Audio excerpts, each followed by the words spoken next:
रागिनी अपनी विदाई के समय जोर जोर से रो रही थी। तभी उसकी माँ ने कहा, रागिनी तुम रो क्यों रही हो? पागल हो गई हो क्या? अगर शादी नहीं करनी थी तो पहले बता देती, रोने की क्या जरूरत? माँ पागल मैं नहीं, तुम हो गई हो। विदाई के वक्त तो हर लड़की रोती है ना, वरना लोग मुझे पागल कहने लगेंगे। तभी उसके पति रौनक ने उससे कहा, रागिनी अपनी मुंडी पीछे करो जरा, 2 कदम के बाद ही सामने तुम्हारी ससुराल है, घर से निकलते ही तुम्हारी ससुराल है, तब रोने की क्या जरूरत? अरे जब मन करे फुदक के मायके, जब मन करे तब फुदक के फिर से ससुराल। अरे हाँ, ये तो मैंने सोचा ही नहीं। रोना कैंसिल। देखा माँ, लव मैरिज करने का नतीजा। मैंने अपने मकान के सामने वाले घर के लौंडे को ही पटा लिया था ताकि मेरी शादी इस मोहल्ले से कहीं दूर ना हो जाए। ये तुम कैसी बातें कर रही हो? सब लोग सुन रहे हैं, क्या सोचेंगे हमारे बारे में? खैर, रानी अपने ससुराल आ गई। दोनों के घर बिल्कुल आमने सामने थे। ससुराल की बालकनी और मायके की बालकनी बिल्कुल आमने सामने थी।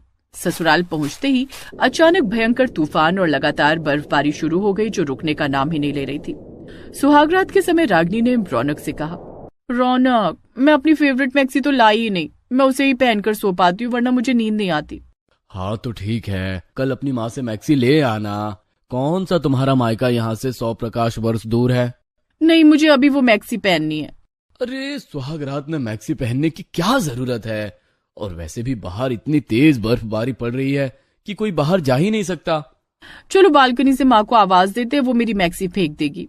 रागिनी जबरदस्ती अपने पति का हाथ पकड़कर उसे बालकनी ले आई और अपनी माँ को आवाज देने लगी, माँ, अरे माँ सो गई क्या?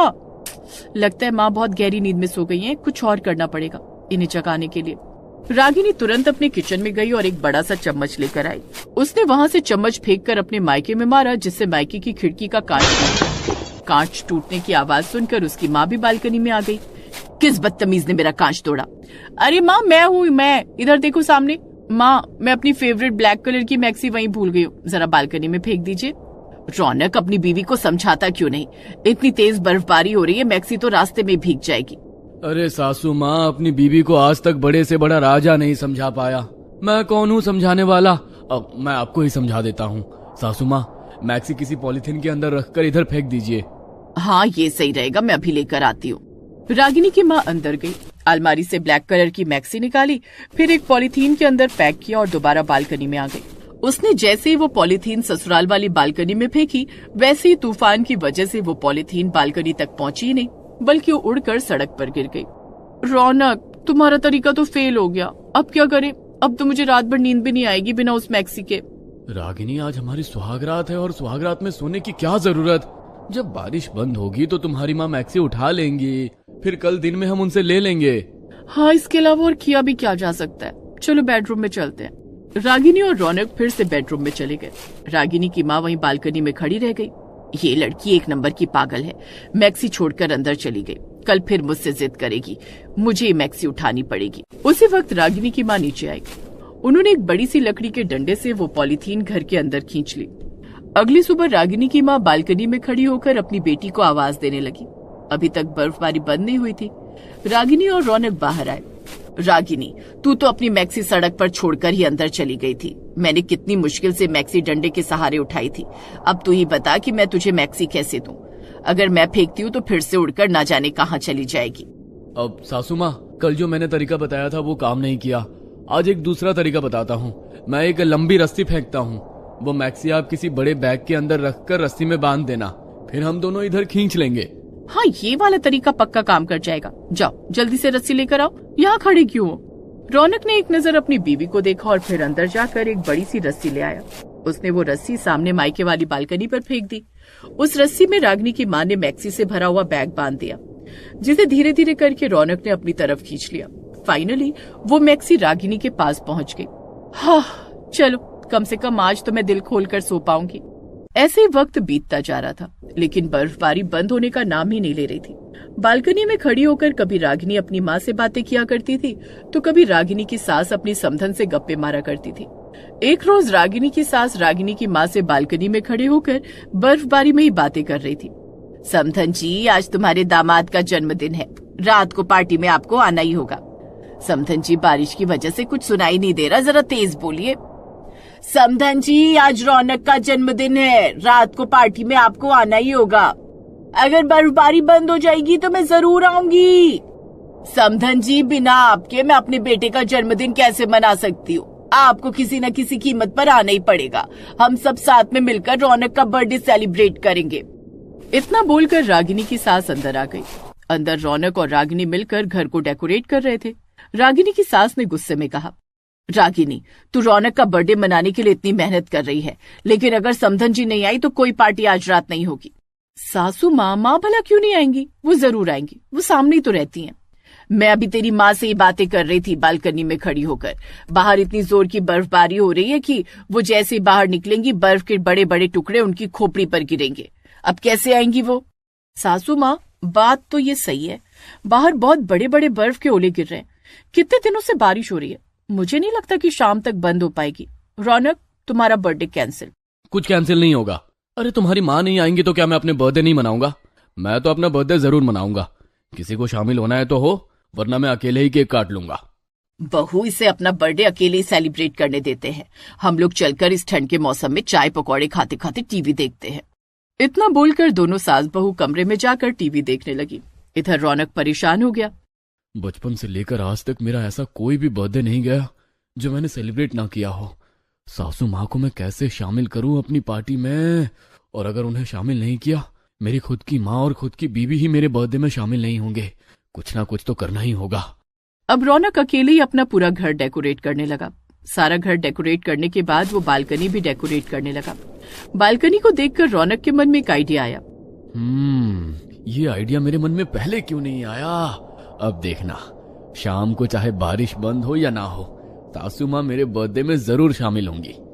रौनक ने उसी वक्त अपनी सास को आवाज लगाई और उन्हें सारा प्लान समझा दिया। रौनक बेटा, तूने तो सारी समस्या ही खत्म कर दी, लेकिन अभी अपनी बीवी और अपनी माँ को इस प्लान के बारे में कुछ मत बताना। अरे सासू माँ, अगर मैं उन्हें नहीं बताऊंगा ना तो वो रात की पार्टी के लिए खाना नहीं बनाएंगी और ना ही केक बनाएंगी। और इस मौसम में बाहर से केक लाना तो नामुमकिन है। चिंता मत कर बेटा, तू मेरा दामाद कम बेटा ज्यादा है। मैं तेरे लिए केक बनाऊंगी और सबके लिए खाना भी बनाऊंगी। तब तक तू बालकनी में जल्दी से टेबल वेबल सेट कर ले। रौनक ने बालकनी को बर्थडे का हॉल बना दिया। धीरे धीरे रात हो गई। रात में जब रौनक बालकनी में आया तो देखा सामने वाली बालकनी में भी बहुत अच्छी डेकोरेशन थी। वो बालकनी को देख ही रहा था कि तभी उसकी सास केक और खाने का सामान बहुत सारी टिफिन में लेकर अपनी बालकनी में पहुंच गई। बर्फबारी अभी रुकी नहीं थी दोस्तों। रौनक बेटा, ये देख, इस टिफिन में 3 स्टोरी वाला केक है और खाने में मैंने मटर पनीर, पनीर टिक्का और लच्छा पराठा बनाया है और ढेर सारी मिठाइयाँ बनाई हैं। अब देर किस बात की, जल्दी से सेलिब्रेशन चालू करते हैं। रौनक पहले जाकर अपने कमरे में तैयार हुआ, फिर अपनी माँ और बीवी को बुलाकर बालकनी में आ गया। आमने सामने दोनों ही बालकनी बहुत अच्छे तरीके से डेकोरेट हुई थी। ये देखकर रागिनी और उसकी सास बहुत हैरान हो गए। ऐसे हैरान होने की कोई जरूरत नहीं है। सासू माँ ने पार्टी के लिए सारा खाना और केक तैयार कर रखा है। अब हम सब मिलकर मेरा बर्थडे मनाएंगे। माँ, अपनी बालकनी क्यों सजा रखी है आपने? और इतना सारा खाना बना लिया, केक भी बना लिया, पर क्या फायदा? हम लोग तो खा ही नहीं पाएंगे। जैसे उस दिन मैंने तेरी मैक्सी पहुंचाई थी ना, वैसे ही अब मैं केक और खाने का सामान भी पहुंचा दूंगी। समधन जी, आपने तो गजब का तरीका ढूंढ निकाला। इस तरह आप भी मेरे बेटे के बर्थडे में शामिल हो जाएंगी और आपको यहाँ आना भी नहीं पड़ेगा। रौनक ने एक बड़ी सी मजबूत रस्सी सामने वाली बालकनी में फेंक दी। रागिनी की माँ ने ढेर सारे खाने के स्टील वाले टिफिन उस रस्सी में बांध दिए। रौनक ने धीरे धीरे सारा सामान अपनी बालकनी में खींच लिया। अब आप रहने दीजिए, आप लोगों ने खुद ही सारा प्लान बना लिया, हमें तो बताया ही नहीं, वरना मैं ही खाना बना देती। कम से कम अब सर्व तो करने दीजिए। रागिनी ने सारा खाना और केक टिफिन से निकालकर टेबल पर रखा। रौनक ने केक काटा। केक काटने के बाद रौनक ने ढेर सारा केक और खाना रस्सी में बांधकर सामने वाली बालकनी में पहुंचा दिया और बाद में डांस भी किया।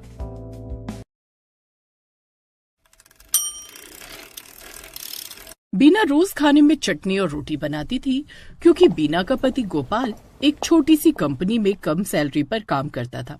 उनका परिवार भी बड़ा था। ऐसे में हरी सब्जी खाना उनके लिए किसी सपने जैसा था। सुबह जब बीना खाना बनाने के लिए रसोई में जाती है तो वहाँ हरी सब्जी के नाम पर सिर्फ 2 प्याज होती है। माँ जी, आज खाने में क्या बनाऊं? हरी सब्जी में क्या है, सिर्फ 2 प्याज हैं, तो प्याज के पराठे बना दे। ठीक है माँ जी। बीना 2 प्याज को बारीक काट कर थोड़ा थोड़ा प्याज भर कर पराठे बना देती है। पूरा परिवार जब खाना खाने के लिए बैठता है तो बीना सबको प्याज के पराठे लाकर देती है।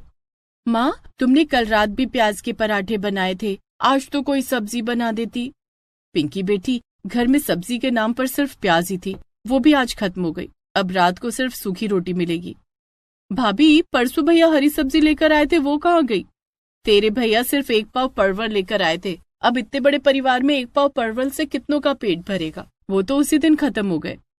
राजू बेटे, आजकल तू हरी सब्जियां लेकर क्यों नहीं आता? क्या करूं माँ, सब्जी मंडी में सब्जियों के भाव आसमान छू रहे हैं। परवल 200 रुपए किलो, भिंडी 180 रुपए किलो, मटर 160 रुपए किलो है। सारी सब्जियां 100 से ऊपर है। मैं इतनी महंगी सब्जी कहाँ से ला सकूंगा? मुझे तो पूरा घर चलाना है। राजू ठीक कह रहा है। मैं भी कल सब्जी मंडी गया था। सब्जियां इतनी महंगी हो गई हैं कि आम आदमी की पहुंच से बाहर हो गई हैं। अमीर आदमी ही हरी सब्जी खा सकता है। राजू के ऊपर पूरे परिवार की जिम्मेदारी थी। राजू एक अकेला कमाने वाला और खाने वाले थे। छोटी सी तनख्वाह कब आती और कब चली जाती कुछ पता ही नहीं चलता था। ऐसे में महंगी सब्जियां खरीदना राजू के बस की बात नहीं थी, जिस कारण घर के सदस्यों को कभी अचार, कभी चटनी तो कभी प्याज और मूली के साथ रोटी खानी पड़ती थी। राजू को भी लंच में नमक के साथ रोटी मिलती थी, जिसे वो अपने दोस्तों से छिपा कर खाया करता। क्या बात है राजू, आज खाना नहीं खाना है क्या? लंच का वक्त हो गया है। तुम लोग खा लो, मेरा काम अभी खत्म नहीं हुआ, मैं थोड़ी देर में खा लूंगा। क्यों, आज भाभी जी ने खाना नहीं दिया क्या?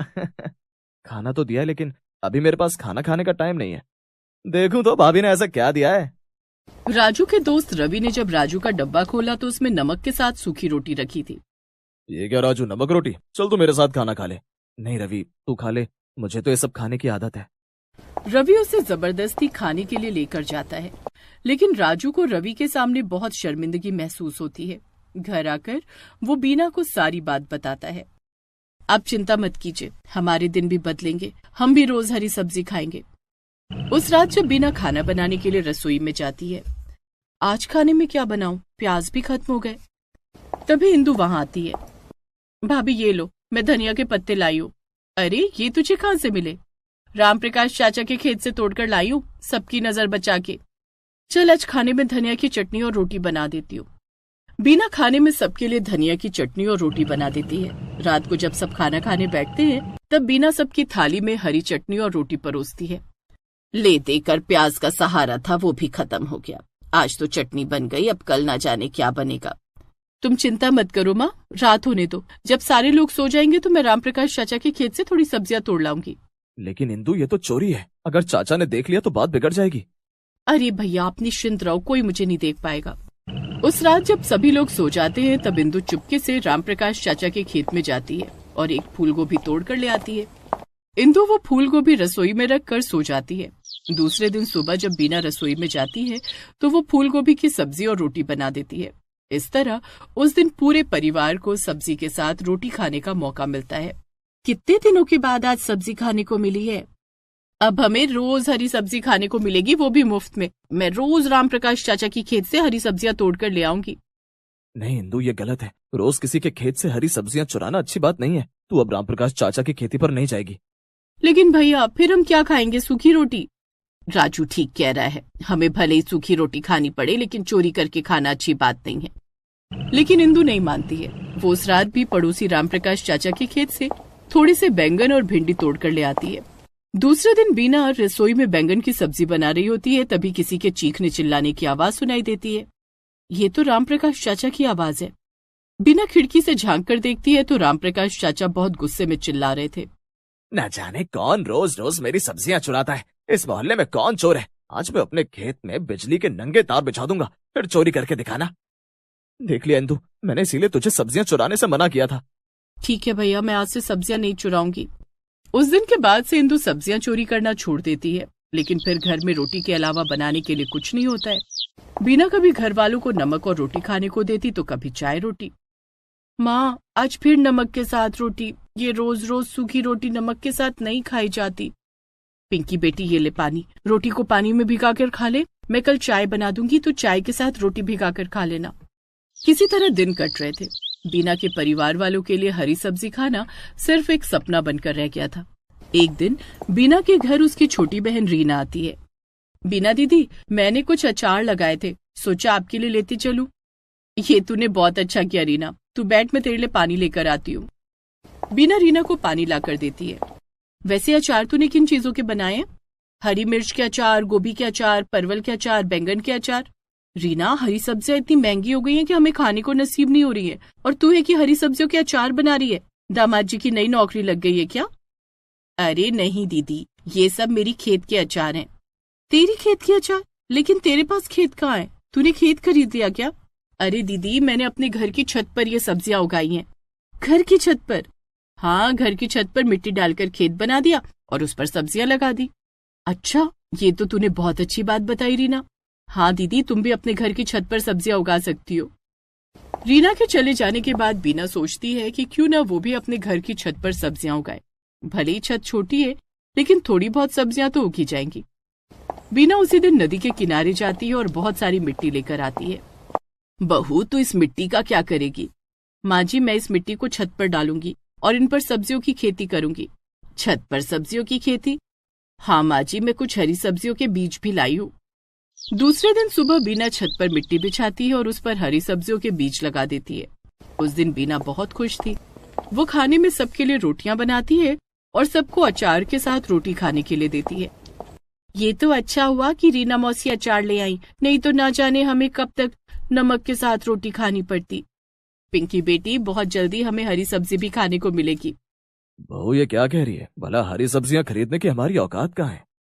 पिताजी, मैंने हमारे घर की छत पर हरी सब्जियां लगाई हैं। भगवान ने चाहा तो बहुत जल्दी हमारी छत पर हरी सब्जियां उगाएंगी। बीना छत पर लगाई अपने सब्जियों की रोज देखभाल करती थी और तब तक घर के सदस्यों को रीना के लाए हुए अचार के साथ रोटी खाने को देती थी। कुछ दिन के बाद बीना की छत पर हरी हरी सब्जियां उगनी शुरू हो गई, जिसे देखकर बीना बहुत खुश हो जाती है। अरे वाह, फूल गोभी, टमाटर, हरी मिर्च, भिंडी और वो लौकी और तोरी की बेल जो मैंने खेत से नीचे की ओर लटका दी है, इन सब पर फल लगने शुरू हो गए। बस थोड़े दिन की बात है, मेरे परिवार को भी हरी सब्जियां खाने को मिलेंगी, वो भी अपने खेत की। थोड़े दिन के बाद बीना की छत पर हरी सब्जियां उगाती हैं। बीना उन हरी सब्जियों को तोड़कर घर ले आती है। हरी सब्जियां देखकर घर के सभी सदस्यों की आंखों में खुशी की चमक आ जाती है। अरे वाह, लौकी, भिंडी, बैंगन, परवल, गोभी, टमाटर, हरी मिर्च, इतनी सारी हरी सब्जियां। हाँ माँ जी, अब हमें रोज हरी सब्जियां खाने को मिलेंगी, और वो भी बाजार से खरीदे बिना। बीना, तुमने तो सब्जियां खरीदने की मेरी समस्या ही खत्म कर दी। बीना उस दिन खाने में परवल और लौकी की सब्जी बनाती है। वो सबको खाने को देती है। आज कितने दिनों के बाद हरी सब्जी खाने को मिली है। मैं तो हरी सब्जी का स्वाद ही भूल गया था। बहू, तू सचमुच में लक्ष्मी है। भाभी, सब्जी बहुत ही टेस्टी बनी है, मजा आ गया। जब सभी लोग खाना खा लेते हैं और राजू ऑफिस जाने लगता है तो बीना उससे कहती है, खाने का डब्बा लेते जाइए, इसमें परवल की सब्जी और रोटी है, दिन में खा लीजिएगा और अपने दोस्तों को भी खिलाइएगा।